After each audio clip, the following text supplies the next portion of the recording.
Hello guys, how are you. मैं भूपेंद्र सिंह। आज की क्लास में हम आपके लिए लेकर आए हैं हाई स्कूल का fourth chapter, high school reader का फोर्थ चैप्टर, जिसका नाम है ग्लिम्पसेस ऑफ इंडिया, भारत की झलकियां। जैसा कि हम जानते हैं भारत विविधताओं का देश है, तो इस चैप्टर के अंतर्गत 3 और सब चैप्टर हैं जिसको हम 1 बाय 1 स्टडी करेंगे। तो आज की क्लास में ग्लिम्पसेस ऑफ इंडिया के अंतर्गत उसका जो पहला पार्ट है, या यूं कह लो फर्स्ट सब चैप्टर है, वो है अ बेकर फ्रॉम गोवा। तो जिसको लिखा है ल्यूसियो रॉड्रिग्स ने। तो आज की क्लास में हम स्टडी करेंगे ग्लिम्पसेस ऑफ इंडिया के अंतर्गत जो उसका फर्स्ट पार्ट है अ बेकर फ्रॉम गोवा। क्योंकि यह ग्लिम्पसेस ऑफ इंडिया 3 पार्ट में डिवाइडेड है। पहला पार्ट इसका है अ बेकर फ्रॉम गोवा, दूसरा पार्ट इसका है कुर्ग, और तीसरा पार्ट है इसका अ टी फ्रॉम असम। तो आज की डेट में हम स्टडी करेंगे a baker from Goa, written by Lucio Rodrigues. तो इस चैप्टर में गोवा की कुछ दास्तां को बयां किया गया है, या यूं कह लो गोवा के जो गांव हैं उन गांवों में ब्रेड की क्या इंपॉर्टेंस है उसको इस चैप्टर में मेंशन किया गया है। जैसा कि आपको पता है देश आजाद हुआ, अंग्रेज तो चले गए, लेकिन अंग्रेजों के जाने के बाद भी पुर्तगाली, आजादी के बाद भी जो पुर्तगीज थे वे गोवा में रुके रहे, और वे गोवा में अंग्रेजों के जाने के बाद गए। तो पुर्तगीज ने कुछ एक ऐसी अमिट छाप छोड़ी है, कहां? गोवा में, जो आज भी हमें गोवा के गांवों में देखने को मिलता है। तो गोवा के गांवों में ब्रेड को बहुत ज्यादा इंपॉर्टेंस दी जाती है, और धीरे धीरे आज तो पूरी कंट्री में ब्रेड जो है वो खासा इंपॉर्टेंस रखती है।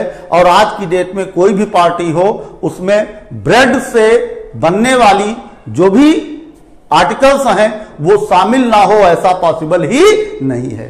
तो इस चैप्टर में हम 1 बाय 1 60 आंसर को मेंशन करेंगे, जो आंसर परीक्षा की दृष्टिकोण से काफी इंपॉर्टेंट हैं, जो क्वेश्चन पूछे गए हैं और जिन्हें पूछने की संभावना है, ऐसे सब 60 आंसर को और लॉन्ग आंसर को इसमें ऐड किया गया है।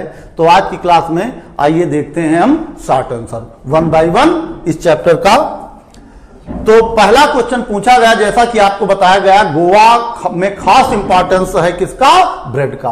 तो पहला क्वेश्चन है कि is bread an important part of गोवान life.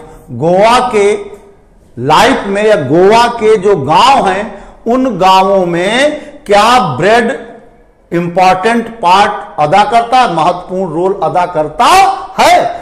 How do you know this. आप इस बात को कैसे जानते हैं कि गोवा के गांवों में ब्रेड का कुछ खास ही महत्व है? तो जवाब इसका है यस। क्वेश्चन पूछा गया क्या एक इंपॉर्टेंट पार्ट अदा करता है गोवा के गांवों में ब्रेड, तो जवाब इसका है यस, हां। Bread is an important part of गोवान लाइफ।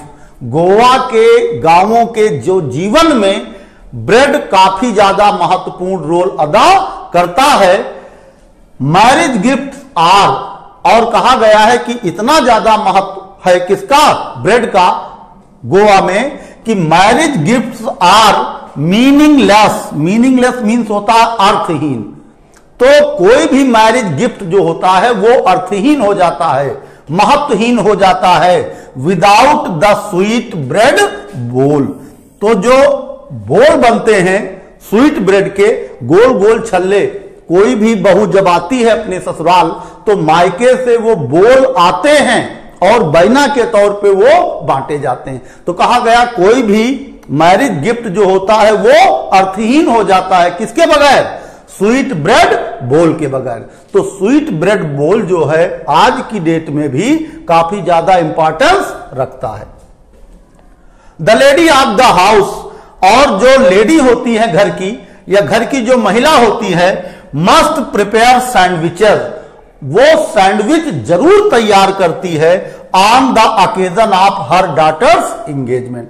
जब किसी महिला की बेटी की इंगेजमेंट होती है तो इंगेजमेंट में और कुछ बने या ना बने, जो ब्रेड के सैंडविचेज हैं वो अक्सर आपको देखने को मिलते हैं। यहां भी ब्रेड का खास इंपॉर्टेंस है।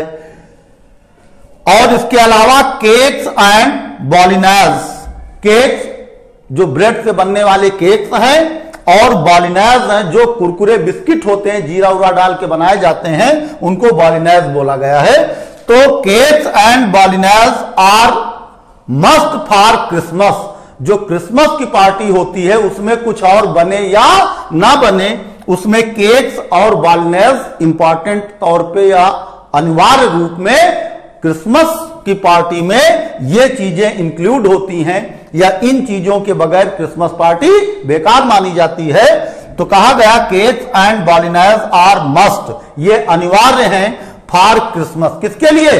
क्रिसमस के लिए। एंड अदर फेस्टिवल्स, और भी जो दूसरे फेस्टिवल्स हैं उनके लिए ये दोनों चीजें काफी ज्यादा महत्वपूर्ण होती हैं। तो इस बेस पे हम ये कह सकते हैं कि आज के गोवा के गांवों में ब्रेड जो है वो बहुत महत्वपूर्ण भूमिका अदा करता है। दूसरा क्वेश्चन पूछा गया है, what did the baker do first? सबसे पहले बेकर क्या करता है? When he reached a house, जब वो किसी घर में पहुंचता है बेकर तो सबसे पहले क्या करता है? ये गोवा के गांवों की बात की गई है। तो once the baker reach the house, सबसे पहले जब बेकर किसी घर पे पहुंचता है तो ही वुड फर्स्ट ग्रीट, सबसे पहले वो ग्रीट करता है, अभिवादन करता है द लेडी, किसका? उस घर की लेडी का, ऑफ द हाउस, उस घर की लेडी का सबसे पहले पहुंचते ही अभिवादन करता है बाय सेइंग, ये कह करके गुड मॉर्निंग। जिस भी घर पे पहुंचता है बेकर ब्रेड लेके तो सबसे पहले घर की महिला को वो गुड मॉर्निंग कह के उसको संबोधित करता है, उसका अभिवादन करता है। और उसके बाद ही would then place the basket on the vertical bamboo, उसके बाद सर पे जो उसकी टोकरी रखी होती उस टोकरी को उतारकर, वर्टिकल मीन्स होता सीधा, अपने उस बंबू पे प्लेस कर देता है उस टोकरी को, एक हाथ से संभालकर और दूसरे हाथ से ब्रेड निकालकर दे देता।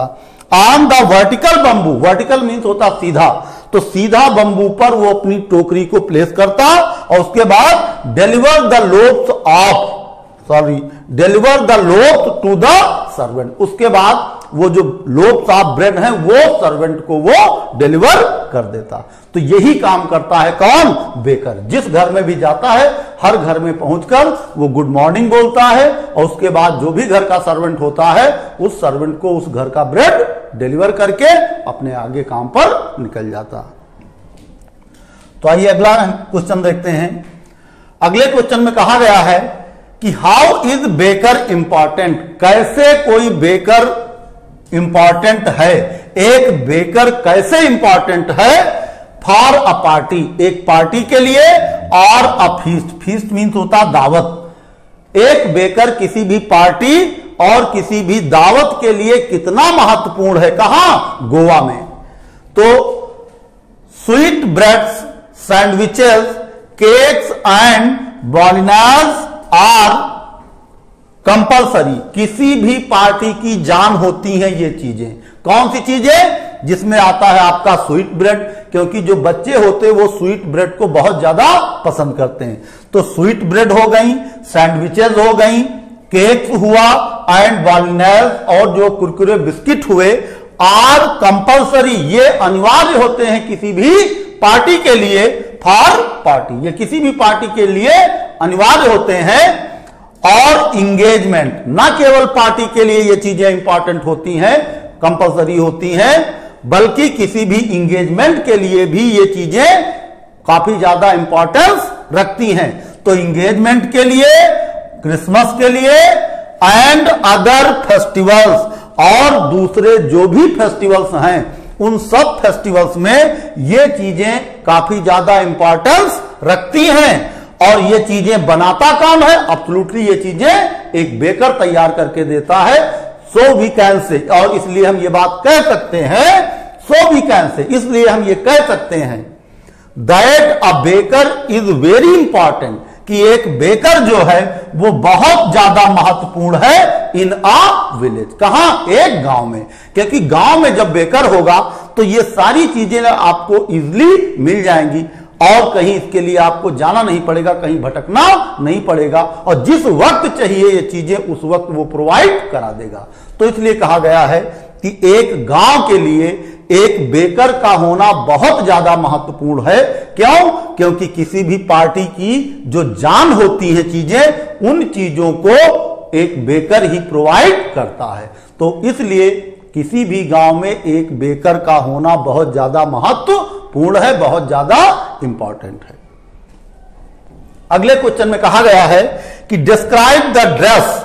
यहां पे ड्रेस को डिस्क्राइब करने के लिए कहा गया है ऑफ द बेकर्स। जो बेकर्स अमूमन ड्रेस पहनते थे उस ड्रेस को यहां मेंशन करने को कहा गया है कि जो बेकर थे वो गोवा में कौन सी ड्रेस धारण करते हैं। तो the bakers had a peculiar. Peculiar means होता है विशेष प्रकार का, जिसे आप अजीबोगरीब भी कह सकते हैं, विचित्र कह सकते हैं। The bakers had a peculiar dress. Bakers के पास एक पिक्यूलियर अजीब सी ड्रेस होती थी अर्लियर, शुरुआती दौर में, शुरुआत के दिनों में, जब गोवा में ब्रेड की जो महत्ता थी वो अपनी चरम सीमा पे थी, या स्टार्टिंग जो पुर्तगालीज आए थे और ब्रेड का कारोबार जब शुरू हुआ था उसको अर्लियर डेज बोलते हैं। तो अर्लियर डेज में जो बेकर्स ड्रेस पहनता था वो काफी पिक्यूलियर होती थी और नोन एज द कबाई, और उस ड्रेस को कबाई के नाम से जानते थे। जो बेकर यूज करते थे, जो बेकर ड्रेस पहनते थे गोवा में, उस ड्रेस को कबाई के नाम से जाना जाता है। It was a one piece long frock. It was a one piece of long frock. ये एक पीस का कपड़ा होता था, वन पीस में कपड़ा होता था, just like long frock, reaching down to the knees, जो नीचे तक पहुंचता था। कहां तक? घुटनों तक। कहां तक वो लॉन्ग फ्रॉक पहुंचता था? घुटनों तक। और वो एक्चुअली फ्रॉक नहीं, कुर्ता उर्ता होता होगा जो पहना जाता होगा, और वो कहां तक पहुंचता था? घुटनों तक। और दे आल्सो वर, ये तो अर्लियर डेज की बात है जब कबाई पहनी जाती थी, और बाद के दिनों में उस कबाई में थोड़ा चेंजेज आया। और फिर क्या हुआ? दे आल्सो वर, ऐसा नहीं कि केवल वही लॉन्ग फ्रॉक ही पहनते हैं और कुछ भी नहीं पहनते पेडलर। बाद के दिनों में थोड़ा चेंजेज आया उस ड्रेस में। और दे आल्सो वर, वो पहनते हैं शर्ट एंड ट्राउजर्स। जो पैडर हैं कहां के? गोवा के, वो पैंट और शर्ट भी पहनते हैं, शर्ट और ट्राउजर्स, शर्ट और ट्राउजर्स भी पहनते थे। Which were shorter than full length. लेकिन उसकी खासियत क्या होती थी? जो पैंट पहनते थे गोवा के पेडलर, उस की खासियत होती थी कि वो शॉर्टर होते थे देन फुल लेंथ, मतलब फुल लेंथ की पैंट से वो छोटे होते थे, एंड लॉन्गर देन, और लंबे होते थे देन हाफ पैंट। तो कहने का मतलब जो ट्राउजर पहनते थे कौन? गोवा के पैडर, उसकी खासियत होती थी कि वो फुल लेंथ से छोटे होते थे, तो फुल लेंथ भी नहीं कहा जा सकता उसको, और हाफ पैंट से लंबे होते थे। तो कुल मिला के न वो हाफ में आता था पैंट में, न फुल पैंट में आता था, और उसी का नाम पड़ा है कैप्री। आज के जमाने में काफी ड्रेस वो प्रचलित है, जो लोग घुटनों के नीचे तक का एक ट्राउजर पहनते हैं, वो जिसे हम कैप्री बोलते हैं। एक्चुअली ये कैप्री उसी की निशानी है, गोवा के पैडर की ही ड्रेस है। तो ऐसे कपड़े या ऐसी ड्रेस गोवा में रहने वाले जो पैडर थे वो ऐसी ही ड्रेस पहनते थे। अगला क्वेश्चन है, how did the baker make his entry. जो बेकर होता था गोवा का, वो कैसे अपनी एंट्री का आभास कराता था लोगों को? तो the baker made his entry, जैसे कोई भी सामान बेचने वाला, जैसे जस्ट लाइक एग्जांपल के लिए हम आइसक्रीम वाला आता तो जरूरी नहीं कि वो चिल्लाए, जैसे आइसक्रीम में घंटी लगी होती, वो घंटी बजाता हुआ आगे बढ़ जाता, और वो जो घंटी है वो एक प्रकार से सूचना होती है बच्चों के लिए कि आइसक्रीम वाला आ गया। और कुछ बर्फ वाले भोपू बजा के भी आइसक्रीम बेचते, वो आवाज नहीं लगाते मुंह से। उसी तरह ये जो बेकर होते थे ये भी दरवाजे दरवाजे पहुंचकर आवाज नहीं लगाते थे, बल्कि ये कैसे अपनी एंट्री दर्ज कराते थे बिना आवाज लगाए, वो यहां पे मेंशन किया गया है। तो the baker made his entry, जो बेकर थे वो अपनी एंट्री दर्ज कराते थे विथ द जिंगलिंग साउंड। तो जिंगलिंग साउंड कहते हैं झंकार करते या झनझन करती हुई आवाज को जिंगल साउंड बोलते हैं। तो जो बेकर थे वो अपनी एंट्री का एहसास कराते थे विथ द जिंगलिंग साउंड। किसके साथ? जिंगलिंग साउंड के साथ, झंकार करती हुई आवाज के साथ। आप हिज स्पेशली मेड बंबू, और वो आवाज कहां से निकलती थी? उनके स्पेशली मेड बंबू, जो वो बंबू बना के रखते थे। और उस बंबू में होता क्या था कि बंबू में ऊपर वो घुंघरू बांध देते थे और उस बंबू को जमीन पर बैंग करते हुए वो आगे बढ़ते थे। तो जिधर जिधर वो चलते थे उधर उधर वो झन झन झन की आवाज करते हुए आगे बढ़ते थे और लोग समझ जाते थे बेकर आया है। स्पेशली मेड बंबू स्टिक, और वो आवाज जो जिंगलिंग साउंड प्रोड्यूस करते थे वो जिंगलिंग साउंड कहां से निकलती थी? विशेष प्रकार के बंबू स्टिक से वो साउंड प्रोड्यूस होती थी और उसी बंबू के सहारे वो बंबू को पटकते हुए ब्रेड बेचने निकलते थे और लोग उस जिंगलिंग साउंड को सुनकर ही जान जाते थे कि बेकर आ रहा है। और his one hand supported the basket, एक हैंड से तो वो सपोर्ट करते थे अपने सर के ऊपर रखी बास्केट को जिसमें भरे होते थे ब्रेड। तो एक हाथ से तो वो सपोर्ट करते थे सर पे रखी हुई बास्केट को जिसमें ब्रेड्स होते थे।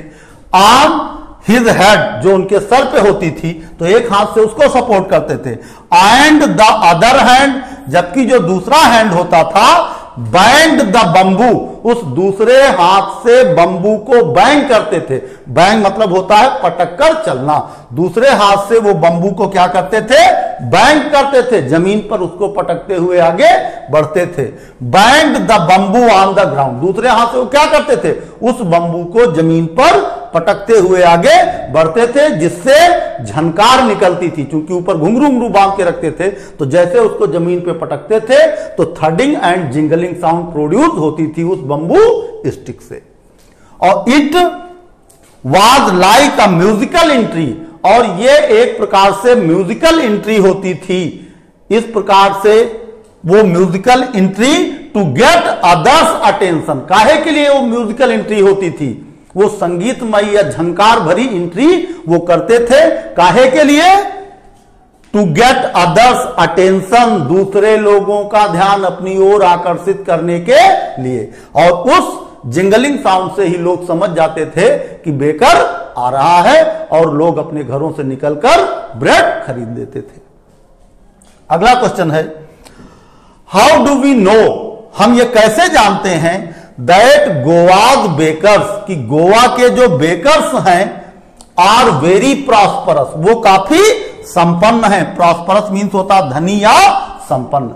हम ये कैसे जानते हैं या हम ये कैसे कह सकते हैं that Goa's baker are very prosperous, कि गोवा के जो बेकर हैं वो काफी ज्यादा प्रॉस्परस हैं, काफी ज्यादा संपन्न हैं, काफी ज्यादा धनवान हैं। कैसे हम ये बात कह सकते हैं? तो यहां आंसर दिया गया है, वी नो दैट, हम ये बात जानते हैं कि Goa's bakers are very prosperous, हम ये बात जानते हैं कि गोवा के जो बेकर्स हैं वो काफी संपन्न हैं। From their plump physique, physique माने होता है कद काठी, मतलब गोवा के जितने भी बेकर हैं उनकी कद काठी को देखकर ऐसा कहा जा सकता है कि वो काफी ज्यादा संपन्न है, क्योंकि सब एक से एक हट्टे कट्टे तोन वाले बेकर हैं, जो इस बात का प्रतीक है कि इनको खाने पीने की कोई कमी नहीं है, क्योंकि जिसके पास खाने पीने की कमी होगी वो मोटा तगड़ा नहीं होगा।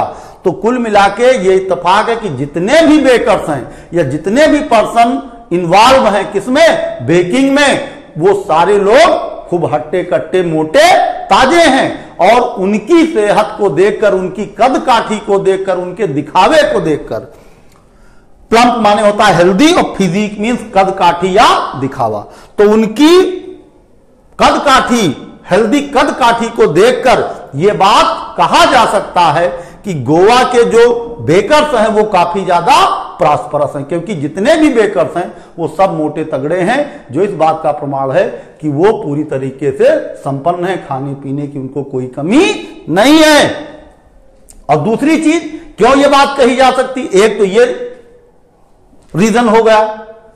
दूसरा ऑप्शन ये है कि baking in Goa is an important profession. Goa में बेकिंग बहुत ज्यादा महत्वपूर्ण व्यवसाय है और इतनी ज्यादा बिक्री होती है कि रातों दिन बेकर बेक किया करते हैं, फिर भी सामान पूरा नहीं कर पाते।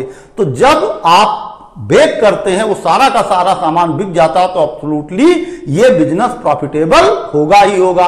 किसके लिए? गोवा के बेकर्स के लिए। तो बेकिंग इन गोवा, गोवा में जो बेकिंग का प्रोफेशन है, बेकिंग का जो व्यवसाय है, इज एन इंपॉर्टेंट प्रोफेशन, वो काफी महत्वपूर्ण व्यवसाय है। और क्यों? क्योंकि एज ब्रेड्स, क्योंकि जो ब्रेड्स हैं वर एन इसेंशियल पार्ट, वो अनिवार्य हिस्सा होते थे ऑफ ऑल फेस्टिवल्स। जितनी भी फेस्टिवल्स पार्टीज होती थी इन गोवा, फेस्टिवल पार्टीज होना चाहिए यहां, essential part of all festival parties in Goa. जितनी भी गोवा में फेस्टिवल पार्टीज होती थी उन सब पार्टीज का एक बहुत ही इंपॉर्टेंट हिस्सा होता था ब्रेड। इसलिए भी कहा जा सकता है कि गोवा के जो बेकर्स हैं वो काफी ज्यादा प्रॉस्परस थे। नेक्स्ट क्वेश्चन देखते हैं। नेक्स्ट क्वेश्चन में पूछा गया है baking was indeed a profitable profession. वास्तव में एक स्टेटमेंट दिया गया है कि बेकिंग वाज इंडीड, आपको यह स्टेटमेंट चैप्टर में देखने को मिलेगा। बेकिंग वाज, जो बेकिंग थी, वाज इंडीड, वास्तव में एक प्रॉफिटेबल बिजनेस था, प्रॉफिटेबल प्रोफेशन था। बेकिंग एक वास्तव में बहुत लाभदायक फायदेमंद व्यवसाय था गोवा में। एलोबरेट हाउ, आप विस्तार पूर्वक वर्णित कीजिए कि कैसे आप इस कथन को सच साबित करेंगे या इस कथन को कैसे आप सिद्ध करेंगे कि गोवा, वास्तव में गोवा में जो बेकिंग है वो काफी ज्यादा प्रॉफिटेबल बिजनेस है, इसे कैसे आप व्याख्यांकित करेंगे। तो जवाब इसका है baking was a profitable profession. Baking जो है वो काफी ज्यादा फायदेमंद कह लो, लाभदायक कह दो, प्रॉफिटेबल प्रोफेशन है इन द ओल्ड डेज, या पुराने दिनों में बेकिंग जो था वो काफी प्रॉफिटेबल बिजनेस, काफी प्रॉफिटेबल प्रोफेशन हुआ करता था पुराने दिनों में। एज, क्योंकि baker was essential part of the Portuguese, क्योंकि जो बेकर्स थे वो काफी अनिवार्य, इसेंशियल मीन्स होता अनिवार्य या अति महत्वपूर्ण, क्योंकि जो बेकर्स थे वो काफी ज्यादा इसेंशियल पार्ट हुआ करते थे ऑफ पुर्तगीज ट्रेडिशन, पुर्तगीज परंपरा के इन गोवा। कहां? गोवा में। गोवा में जो पुर्तगीज थे वो काफी ज्यादा महत्वपूर्ण हुआ करते थे गोवा में, या पुर्तगीज ट्रेडिशन में जो बेकर्स थे वो काफी ज्यादा महत्वपूर्ण हुआ करते थे गोवा में। और ही बेक्ड ब्रेड्स, वो क्या करते थे? बेक करते थे। किसको बेक करते थे? ब्रेड्स को, फॉर एवरी ओकेजन, क्योंकि हर ओकेजन के लिए, हर अवसर के लिए वो बेक करते थे। किसे? ब्रेड को। और इसलिए a baker and his family, इसलिए एक बेकर और उसकी जो फैमिली होती थी नेवर स्टार्व्ड, वो कभी भूखों नहीं मरते थे, उन्हें भूख से मरने की नौबत नहीं आती थी, वो संपन्न होते थे, खूब सारा पैसा उनके पास होता था। और इवन देयर सर्वेंट्स, मतलब जो बेकर होते थे वो तो संपन्न होते ही होते थे, बल्कि यहां तक कि इवन देयर सर्वेंट्स, उनकी जो मदद करने वाले, उनके व्यवसाय में लगे कर्मचारी होते थे, कार्मिक होते थे, वो भी काफी खुश दिखते थे, हैप्पी दिखते थे, प्रसन्न दिखते थे, एंड प्रॉस्परस, और वो भी काफी संपन्न दिखते थे। तो कोई संपन्न है ये बात हमको उसके पहनावे ओढ़ावे से पता चल जाती, खान पान पहनावे ओढ़ावे से पता चल जाता है कि कोई कितना प्रॉस्परस हो है। तो गोवा के जो पुराने दिनों में गोवा के बेकर्स थे वो काफी ज्यादा प्रॉस्परस होते थे, क्योंकि उनके पास कभी भूखों नहीं मरना पड़ता था, और यहां तक कि उनके नौकर भी काफी प्रॉस्परस और प्रसन्नचित्त दिखते थे। तो इस तरह ये कहा जा सकता है कि ये जो बेकिंग थी वो वास्तव में काफी प्रॉफिटेबल प्रोफेशन था। कहां? गोवा में, इन ओल्ड डेज, पुराने दिनों में। अगला क्वेश्चन देखते हैं। तो अब आता है आपका लॉन्ग आंसर। तो लॉन्ग आंसर दो आपको इस चैप्टर में देखने को मिलेंगे। दो चैप्टर में दो लॉन्ग आंसर इंक्लूड किए गए हैं। पहला लॉन्ग आंसर यहां दिया गया है कि what role does a pader play. एक पैडर, और यहां पैडर किसको बोलते हैं? पैडर उन्हीं बेकर वालों को, या यूं कह लो कि जो भी बेकिंग का काम करते थे उनको ही पैडर बोला गया है। What role does a pader play. एक पैडर कौन सा रोल अदा करता है in the life of children. किसके जीवन में? बच्चों के जीवन में एक पैडर का क्या रोल होता है? Of a Goa village. कहां? गोवा के गांव में एक पैडर का क्या रोल होता था? क्या रोल होता है बच्चों की लाइफ में। या यूं कह लो कि पैडर जो है वो कौन सा रोल, कौन सी भूमिका अदा करते हैं बच्चों के जीवन में ऑफ गोवान विलेज। कहां? गोवा के गांवों में। तो आंसर इसका कहा गया है कि a pader plays an important role. एक जो पैडर है वो काफी ज्यादा महत्वपूर्ण रोल अदा करता है in the life of children. किसके जीवन में? बच्चों के जीवन में। कहां के बच्चों के जीवन में?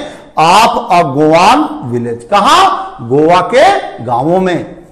और ही इज देयर फ्रेंड। ये जो बेकर होता था ये बच्चों के लिए उनका फ्रेंड होता था, मित्र होता था, कंपेनियन, उन बच्चों का साथी होता था, एंड गाइड, और उनका मार्गदर्शक हुआ करता था। कौन?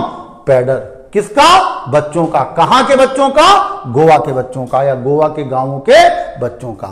और एवरी मॉर्निंग, हर सुबह, दे वेक अप, वो जग जाते थे। हर सुबह बच्चे अपने आप जग जाते थे विथ हिज म्यूजिकल एंट्री। जैसे ही पैडर की म्यूजिकल एंट्री होती थी, जैसे ही वो झनझन करती हुई आवाज के साथ आता था, और सोए हुए बच्चों के कानों में जैसे ही वो झनकार पड़ती थी वैसे ही उनकी आंखें खुल जाती थी। द झंग झंग, कैसी आवाज सुनकर? पैडर के बंबू से निकलने वाली झनझन की आवाज सुनते ही उनकी आंख खुल जाती थी। दैट ही प्रोड्यूसर, जो वो प्रोड्यूस करता था, जो वो निकालता था झंझन की आवाज, टू अनाउंस। और ये झंझन की आवाज किस लिए निकालता था? वो इस बात को अनाउंस करने के लिए झंझन की आवाज निकालता था। हिज अराइवल, वो अपनी उपस्थिति दर्ज कराने के लिए झंझन की आवाज निकालता हुआ आगे बढ़ता था, ताकि लोगों को पता चल जाए कि पैडर आ गया दरवाजे पे। और दे रस आउट, बच्चे क्या करते थे? जैसे ही उनके कानों में पैडर की वो झनकार वाली झंझन की आवाज पड़ती, वो तुरंत बिस्तर से उठ के भाग पड़ते। दे रस आउट, वो बाहर की ओर झपट कर भाग के आते बच्चे। टू ग्रीट हिम, काहे के लिए? पैडर से अभिवादन करने के लिए, ग्रीट करने के लिए। किसको? पैडर को। And peep into his basket, और बच्चों को बहुत ख्वाहिश होती थी उनके बास्केट में झांकने की, कि देखें बास्केट में हमारे काम की चीज है कि नहीं। क्योंकि ब्रेड से ज्यादा बच्चे इंटरेस्टेड नहीं होते थे, बच्चे ज्यादा इंटरेस्टेड होते थे उस स्वीट ब्रेड से और बोल से, जो वो सर्कल नुमा या बैंगल नुमा ब्रेड बनाकर लाता था। स्वीट ब्रेड बैंगल नुमा किसकी खातिर? बच्चों की खातिर। तो बच्चे उस ब्रेड को लेने के लिए बहुत ज्यादा लालायित होते थे, इसीलिए बच्चे जागते ही भाग कर आते थे। एंड पीप, पीप माने होता झांकना, पीप इनटू हिज बास्केट, और पैडर की बास्केट में झांकते थे। द पैडर विथ लाइट रिब्यूक्स, जबकि पैडर क्या करता था? थोड़ी मोड़ी हल्की फुल्की डांट के साथ। जैसे गांव में देखा होगा, कुछ भी बेचने आता ढेर सारे बच्चे आकर घेर लेते हैं, लेना एक न देना दो। तो वही हाल तब भी होता था, जैसे ही पैडर पहुंचता था बच्चे आके घेर लेते थे। तो पैडर क्या करता था, the pader with light rebuke, ऐसा नहीं कि बहुत डांटता हो, लाइट रिब्यूक कहा गया है हल्की फल्की या हल्की फुल्की फटकार के साथ। रिब्यूक मानो था डांट या फटकार, तो लाइट रिब्यूक के साथ पुशेज देम असाइड, बच्चों को थोड़ी मोड़ी फटकार से एक किनारे कर देता था। टू डिलीवर ब्रेड, काहे के लिए, ब्रेड डिलीवर करने के लिए, टू द सर्वेंट, किसको, सर्वेंट्स को, ब्रेड डिलीवर करने के लिए बच्चों को थोड़ा लाइटली डांट फटकार कर किनारे कर देता था। उसके बाद सर्वेंट को ब्रेड डिलीवर करता था। ऑफ द हाउस, किस सर्वेंट को, घर के सर्वेंट को, क्योंकि अमूमन ब्रेड लेने का काम सर्वेंट का ही होता था। गोवा के गांवों में सर्वेंट ही आते थे और वो ब्रेड बेकर से ब्रेड ले जाके घर में रखते थे, जो भी घरों के नौकर चाकर होते थे। देन कम्स देयर टर्न, और जब घर के नौकर ब्रेड ले चुके होते थे तब बच्चों का टर्न आता था कि उनके लायक जो भी चीज बास्केट में हो वो ले सके। तो देन, और उसके बाद कम्स देयर टर्न, अब उसके बाद उनका टर्न आता था, उनकी बारी आती थी। यहां देयर किसको रेफर करता, देयर रेफर करता है उन बच्चों को। देन कम्स देयर टर्न, उसके बाद उन बच्चों की बारी आती थी और दे क्राउड, वो भीड़ लगाए होते थे अराउंड हिज बास्केट, वो भीड़ लगा लेते थे, कहां, उसकी बास्केट के चारों ओर, and choose their bread bangles, और अपने मन पसंदीदा ब्रेड बैंगल चूज करके बेकर से ले लेते थे। और इसी ब्रेड बैंगल को लेने की खातिर वो बिस्तर से जागकर सीधे भागकर आते थे और ग्रीट करते थे पैडर को, और उसके बाद जानते थे कि पैडर से मेलजोल बना के रखो ताकि मन चाही स्वीट ब्रेड उसको मिलेगी, किसके द्वारा, पैडर के द्वारा। इसीलिए पैडर से मेलजोल बहुत रखते थे, कौन, बच्चे, कहां के, गोवा के। नेक्स्ट क्वेश्चन देखते हैं, what are the elders reminiscing, reminiscing means होता है याद करते हुए। तो what are the elders reminiscing in Goa, Goa में एल्डर्स क्या याद करते हुए पाए जाते हैं, इवन नाउ, आज भी गोवा में जो एल्डर्स हैं वो क्या याद करते हुए पाए जाते हैं। और हाउ कैन यू से, और आप ये कैसे कह सकते हैं, that bread making still popular in Goa, आप ये कैसे कह सकते हैं कि आज भी गोवा में ब्रेड मेकिंग जो है वो काफी ज्यादा पॉपुलर है, काफी ज्यादा प्रसिद्ध है, क्या, ब्रेड मेकिंग, कहां, गोवा में। तो इसका जवाब थोड़ा लेंदी है, आइए देखते हैं। इवन टुडे, आज भी, द एल्डर्स इन गोवा, गोवा के जो एल्डर्स हैं, बुजुर्ग हैं, बड़े बूढ़े लोग, आर हेयर्ड, उनको सुना जाता है, रिमाइंसिंग, याद करते हुए, दो गुड ओल्ड पुर्तगीज डेज, उन पुराने पुर्तगालियों के दिनों को याद करते हुए अब भी गोवा के बुजुर्गों को सुना जाता है। और गोवा के पुराने पुर्तगाली दिनों को याद करते हुए, पुर्तगालियों को याद करते हुए, and their famous loafs of bread, और उनके फेमस लोफ्स ऑफ ब्रेड के बारे में आज भी बुजुर्गों को याद करते हुए घरों में सुना जा सकता है, कहां के, गोवा के। या यूं कह लो, आज भी गोवा के घरों में जो बुजुर्ग हैं उन पुराने अच्छे दिनों को अक्सर याद करते हुए उनको सुना जा सकता है। और किसको याद करते हैं, उन पुराने पुर्तगाली दिनों के, और उन पुर्तगालियों को याद करते हुए, और पुर्तगालियों के फेमस लोफ्स ऑफ ब्रेड, क्योंकि ये ब्रेड जो है ये वास्तव में पुर्तगालियों की ही देन है जो आज पूरे इंडिया में मशहूर है। हकीकत यह है कि इस ब्रेड को लाने का श्रेय पुर्तगालियों को ही जाता है। पोर्तुगीज, और जो पोर्तुगीज थे, पुर्तगाली थे, वेंट अवे, यद्यप पुर्तगाली चले गए भारत छोड़कर, बट द मेकर्स, लेकिन उन ब्रेड को बनाने वाले, of bread are still in Goa, लेकिन उन ब्रेड को बनाने वाले अब भी गोवा में मौजूद हैं। हुआ क्या होगा कि जब पुर्तगाली आए होंगे तो उन्होंने यही इंडियन लोगों को ही हायर किया होगा, उनसे ब्रेड बनवाते होंगे, और धीरे धीरे वो स्किल्ड हो गए, मास्टरी आ गई उनको क्या बनाने की, बेक करने की, ब्रेड बनाने की।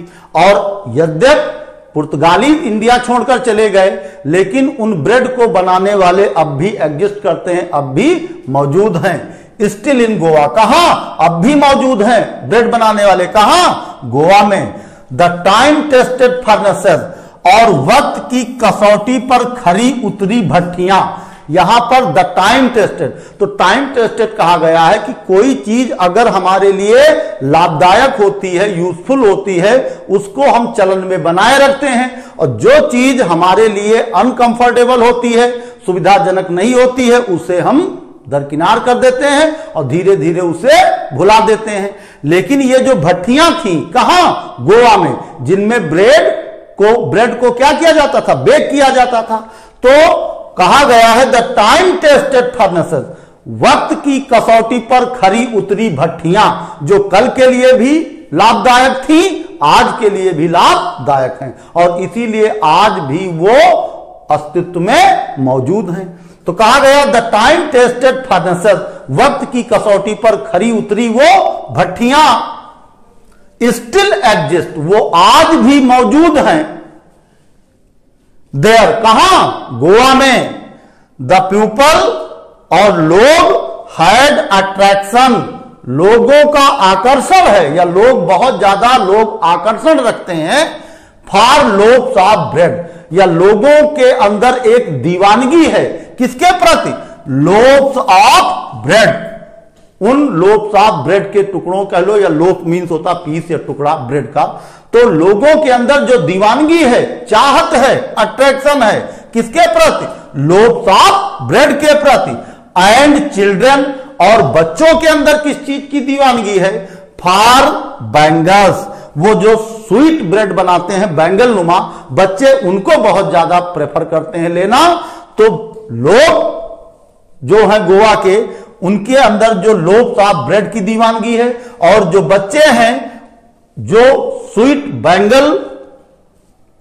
ब्रेड बैंगल को बहुत ज्यादा लाइक करते हैं, उसकी वजह से सो वी कैन से, मतलब आज भी लोगों के अंदर दीवानगी है, चाहत है, किसकी? ब्रेड के प्रति, और छोटे बच्चों के अंदर स्वीट ब्रेड बैंगल के प्रति दीवानगी है। और उस बेस पे हम ये बात कह सकते हैं, सो वी कैन से, इसलिए हम कह सकते हैं that bread making is still popular in Goa, कि ब्रेड बेकिंग जो है आज भी गोवा में उतनी ही पॉपुलर है जितनी पहले कभी हुआ करती थी।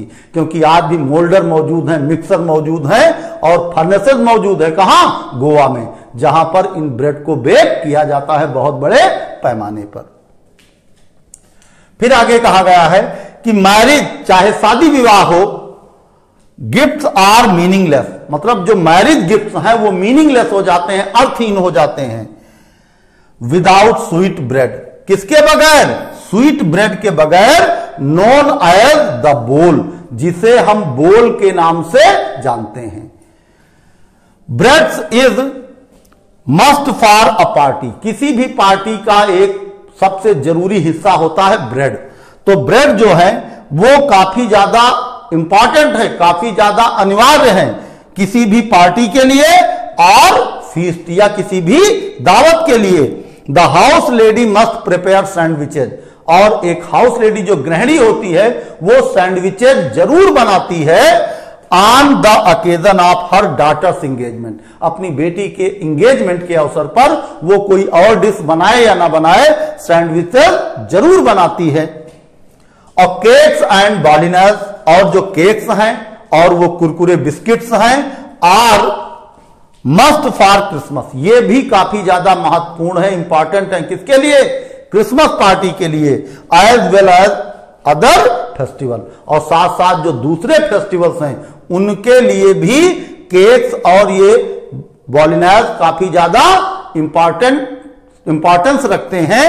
10, और इस तरह the presence of the baker, जो प्रेजेंस है, उपस्थिति है किसकी? एक बेकर की या बेकर्स फर्नेस की, इस तरह जो बेकर के फर्नेस की उपस्थिति है इन अ विलेज, किसी भी गांव में, इज एब्सोल्युटली इसेंशियल, वो अब्सोल्युटली अनिवार्य रूप से बहुत ही महत्वपूर्ण है और बहुत ही अनिवार्य है, विशेष रूप से बहुत ही अनिवार्य है। और इसी के साथ ये लॉन्ग आंसर ओवर होता है। हम आशा करते हैं ये चैप्टर आपको पसंद आया होगा और नेक्स्ट वीडियो में या नेक्स्ट क्लास में हम फिर आपको मिलेंगे ग्लिम्पसेस ऑफ इंडिया के ही सेकेंड पार्ट में, जिसका नाम है कुर्ग। और तब